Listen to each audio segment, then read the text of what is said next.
I'm Gaz, and this is Let's Play The King's Dilemma Chronicles. This game was given to me by the developers, and it is basically a ruler makes decisions type games and then faces consequences. Let's go ahead and start.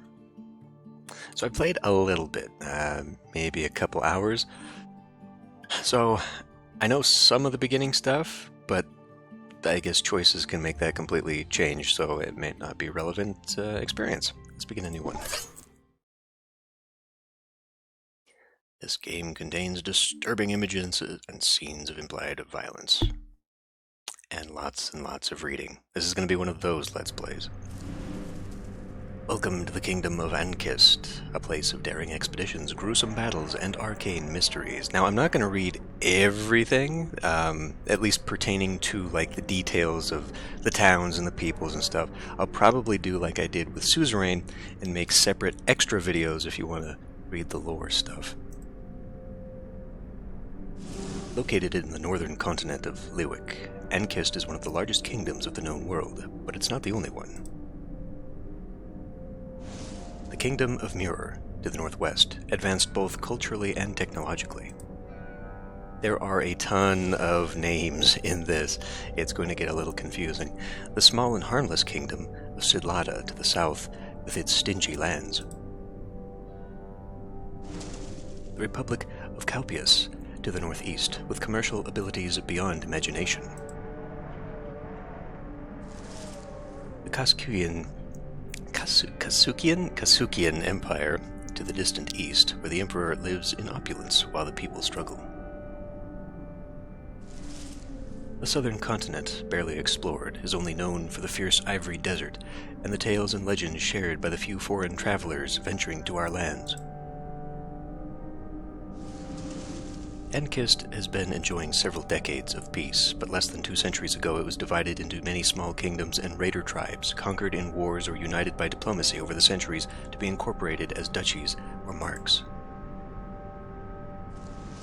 Little is known about what happened before this age of fragmentation, but what we know for sure is that all the lands of the known world were ruled by several lost civilizations throughout the ages. What caused these civilizations to fall is unclear. You are going to assume the role of head of the council, a governing body ruling in the name of the king, located in Libra, the capital city of Ankist. Before you begin, take a quick test to determine the house that suits you best. In a financial crisis, is it moral to sacrifice knowledge in order to save money? Okay, so I guess these questions are kind of the same then.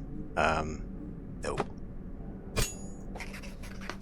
Is it okay to restrict certain religious practices that clash with the established cult? So the established cult is just like state religion, basically. Normally, I would think no, but certain religious practices could also mean like the bad stuff. If a neighboring country gets invaded, do we step in to support them? Of course. Depending. Like all these things depend. They are in black and white, but they're definitely not morally. With childbirths on decline, do we strongly incentivize families to have children? I mean, sure. Each house has a different long-term goal and backstory, which affects their mutual relationship and affinity. Select info to read about the 2 houses. Okay. So, yeah, those are the same 4 questions as last time, but I got a different house because I answered one differently. Choose our house. House Cran. Or House Coden. House Coden. Along with Ionitas, the Duchy of Coden form the original nucleus of the Ankist Kingdom. Okay. I'm going to leave this for later, but what I'm just looking for is basically role-playing stuff. Trade.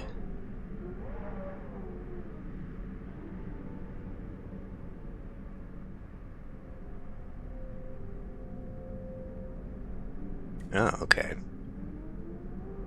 So Coden is like a key family, a key house in the formation of the kingdom.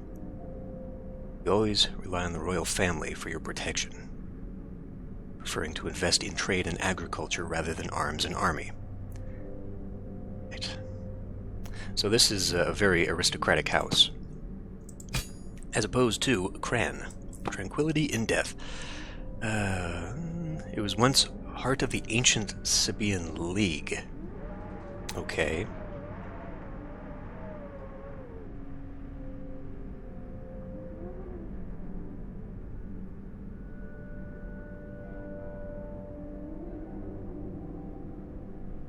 carried out by your troops disguised as raiders who rob merchants. Okay, we're dirty merchants here. Cran is a den of cutthroats and publicly disapprove of raids, but secretly are grateful for your existence because you guarantee security of the southern borders. However, they hope you never completely take out the external enemies, so your appetite for violence is never satisfied. Interesting. Why don't we play them? They're a little bit more interesting. So they are a nemesis of the Coden family. So I guess we're against. Okay. So they might be a little subversive then, since this is the house of the nobles and the aristocracy. These guys are going to be a little bit of the skullduggers. So what I do know is the Sabaean League comes into some of the story here later. So yeah, we'll select House Cran. So we'll select House Cran. You have to hold down to fully commit to some of these. A group of scholars in Libra recently discovered that ancient chronicles often blame a black circle, a dark rising sun, a cursed eclipse, or other similar images for causing the demise of many past empires, one of which was the Sabaean League. After observing similar clues in recent years, historians started speculating about the existence of a secret society that has been leading civilizations to oblivion for centuries.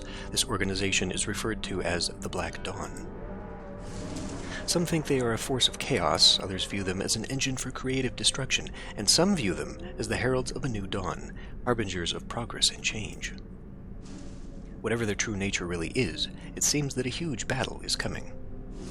As head of the council, you have the power to shape the future of this kingdom, but the Black Dawn is lurking in the shadows. Its existence is threatening and yet intriguing. Your role is to inform the king about the decisions of the council, but it is within your power to alter them if you wish, provided you have enough power. It's time to begin. A new king is about to be crowned.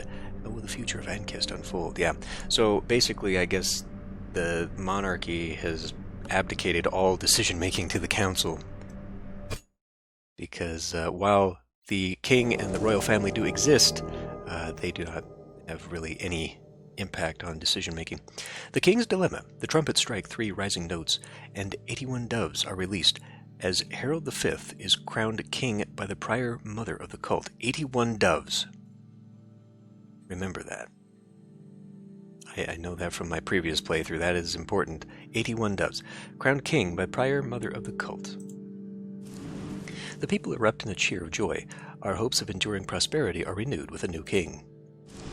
Foreign dignitaries from Kasuk, Kalpius, Sidlata, and Mur crowd the royal castle to evaluate the new king and win his favor. The ceremony is followed by a feast lasting for 3 days and nights along all the streets of Libra, our capital city. A week later, sitting on his throne behind the grand chiseled door of the council room, the new king addresses us for the first time.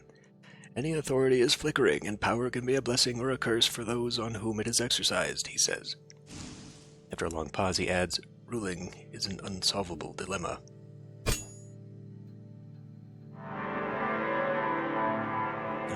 The Eclipse tracks 6 of the storylines of the King's Dilemma, Chronicles, advancing with each story chapter. When all storylines are completed, the eclipse will end, and the uprising will start. So you kind of already are told that there's going to be a time here when the kingdom's going to fall apart. I did not make it that far in my previous playthrough, but I did make some pretty poor decisions. This is the map of the kingdom. From here, choose your dilemma.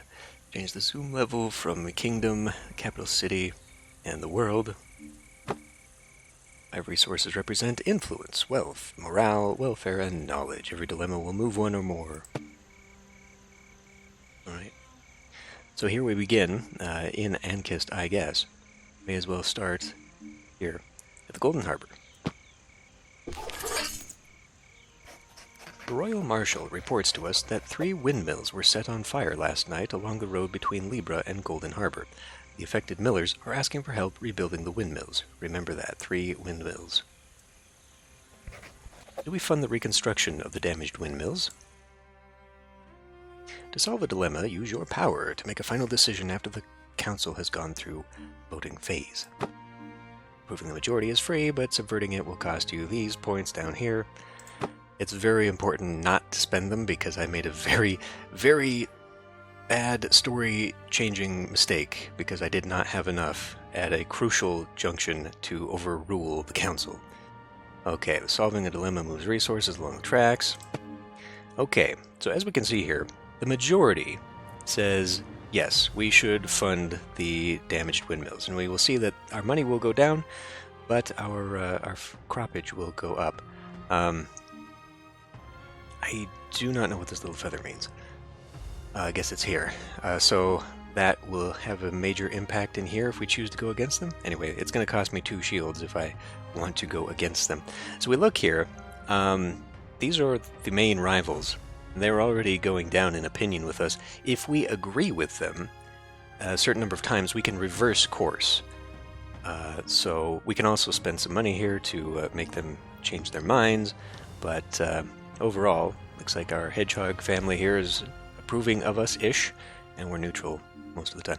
So anyway, this would be good to have our rivals neutralized a little bit. Let's go ahead and agree we should reconstruct the windmills.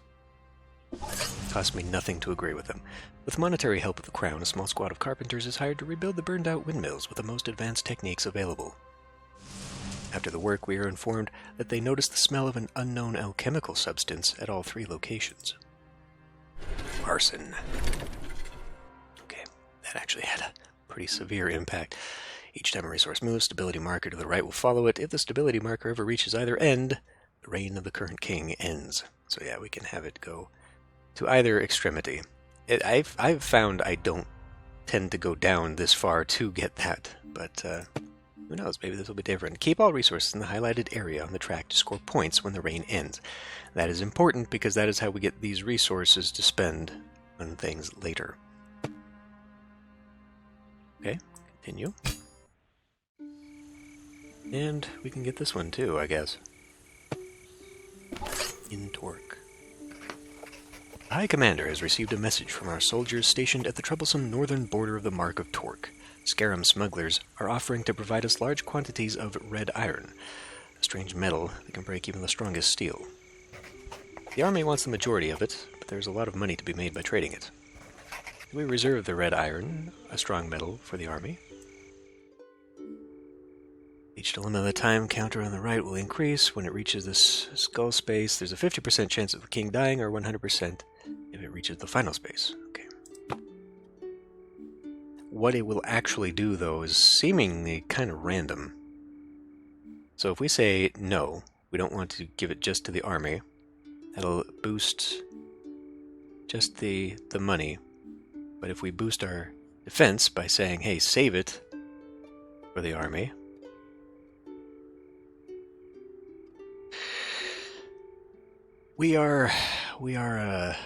we're a cutthroat merchant family.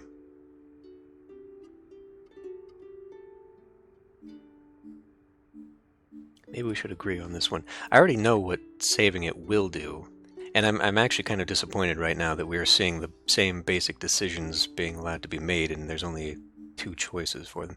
Let's not reserve it for the army. Let's agree on that. A strong army requires a strong economy to fund it. The smugglers supply us with a constant flow of red iron from the mostly unexplored lands in the northern Fola Mountains. The unusual metal can be sold to the highest bidders on the open market for outrageous profits. The value of might. Smugglers provide a small but steady supply of red iron to the trade guild in Duin. New preparation available. The smiths begin experimenting with new ways to employ the robust metal, crafting tools, jewelry, and weapons for the wealthy. Oh, this could actually be very bad. I know what red iron does. See, I'm already skeptical about this. The game claims replayability, but knowing consequences of decisions already kind of ruins that. Unless there are different outcomes for the same decision, and it's kind of a random thing. We'll have to find out next time. However, its sturdiness makes it difficult to cast into functional forms. Despite these difficulties, the Duin Trade Guild and our kingdom both benefit immensely from the transactions. Many among the wealthy nobility compete to acquire the few artifacts that the smiths successfully forge. Even foreigners from the south visit our markets to acquire the rare product. Oh boy.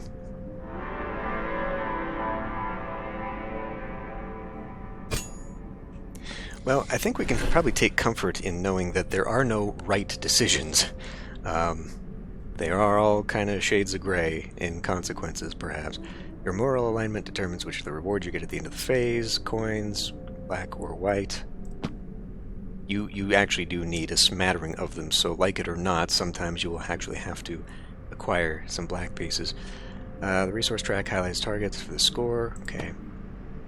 The above track is a preview of rewards based on current position of resources and moral alignment. Okay. So right now we're on track to get one white piece. Alright? The value of might. So this is continuing that storyline. Perhaps let's go out to the world here and find something new. The King's Dilemma, the City of Tents. Morano, a rich merchant.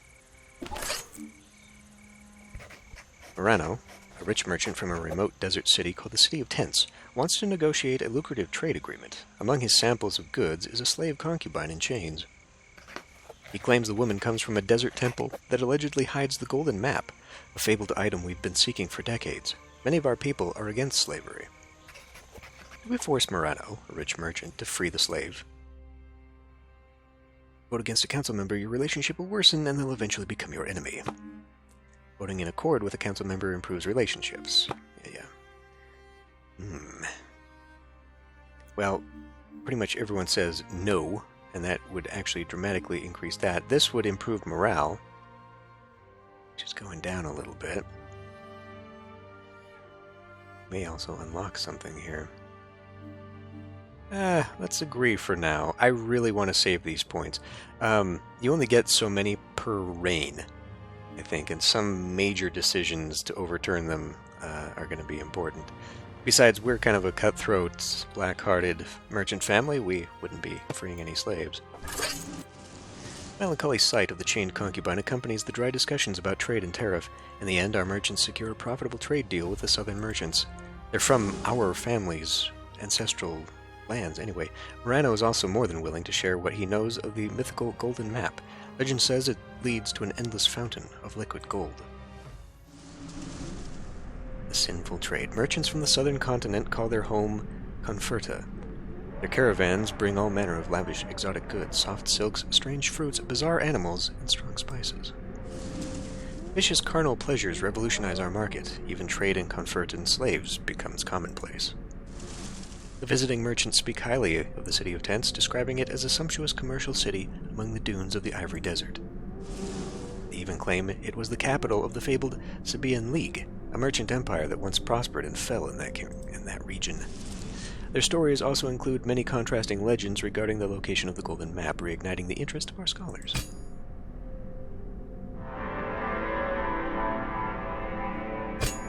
That's one on that track. Alright. If a resource is moved twice in a row, it gains one additional step, and then it'll gain more. A second time, it'll gain two. Just picks up momentum. And we are very close to the end of the reign here. Should look at this. Okay. So here, preparations. These are necessary, I guess. Well, let's have this tell me. Basically, we have to complete some of them, so we get final dilemmas, and they basically provide things. So like the forge red iron haubergeons, the male shirts forged with ultra-resistant metal from Enkal. It's too expensive to equip every single man in battle, but it's perfect for a layer of protection for the most important inhabitants of the castle. Perhaps an elite troop, hopefully, but anyway, I don't have enough resources. But I will, perhaps, at the end of the reign, gain another white crown, and we can make that. Anyway, let's see. Let's go into the city. Sinful Trade, Libra's Trade Guild. While our merchants are preparing our first ever expedition to the City of Tents, a group of suspicious, self-proclaimed merchants enters Libra, carrying a few ancient and exotic religious artifacts made of pure gold. They're unwilling to reveal the origin of their goods. We arrest the merchants from the City of Tents and risk damaging trade. Spend coins to corrupt a council member. Corrupting a council member freezes the relationship between your houses in the current dilemma. Okay. Well, I'm going to continue saying no. Although this would improve our knowledge, should we do this. As we can see, our forward momentum with this house is reversing. Let's continue on with the group here, though. Despite their dubious origin, the golden artifacts prove extremely popular, and an effigy of the mother with her daughters is bought for an obscene amount of money. The apparent abundance of gold riches in the south fuels a renewed enthusiasm in our merchants, who hasten their preparations for an expedition to the City of Tents. City of Tents. Seen from afar, the majestic City of Tents looks like a mirage. A white temple emerges from the clear waters of an oasis, circled by a colorful sea of tents full of people haggling for goods. The temple reminds some of the many sandstone ruins found in the south of our kingdom. The city is ruled by the Sand Priestesses, an opulent version of the cult of the Mother. We may worship the same goddess, but their lavish ways are in stark contrast with the sober purity of our cult. The arrival of our expedition boosts trade between our countries, and news of our search for the golden map spreads among the locals. It is rumored that the Sand Priestesses are hiding it in a secret temple in the desert.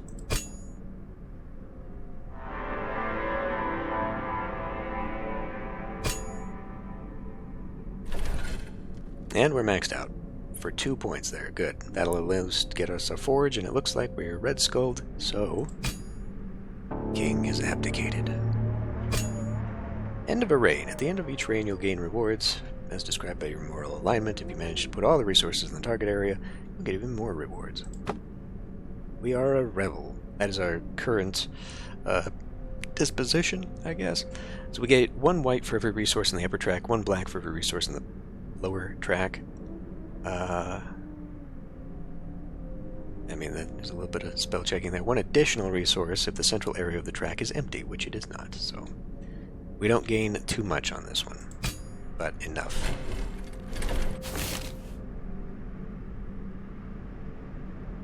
End of each reign, you'll have to choose the moral alignment of your heir to the head of the council. The longer the reign, the more moral alignments available.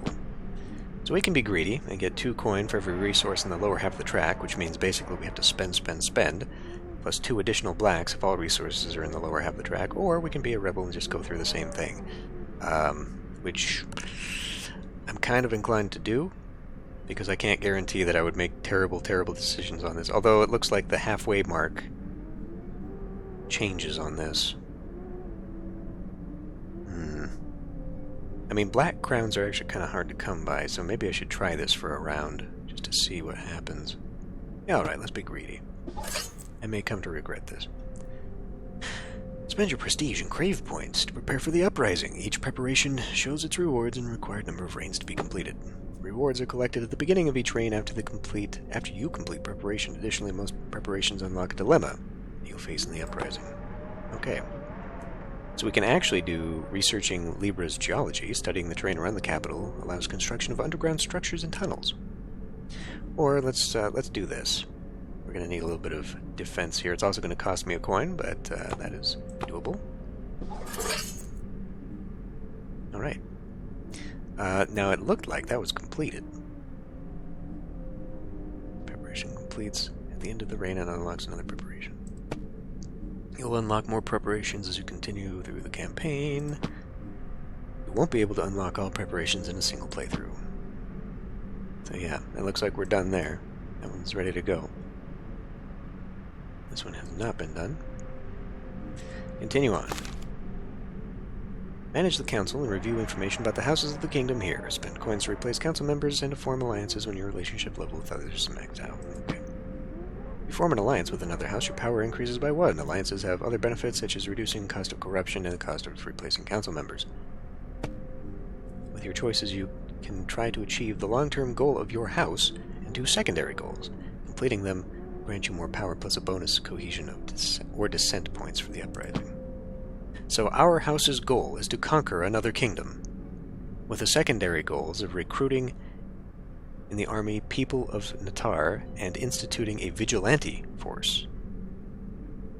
We are a bad house. We are a bad house.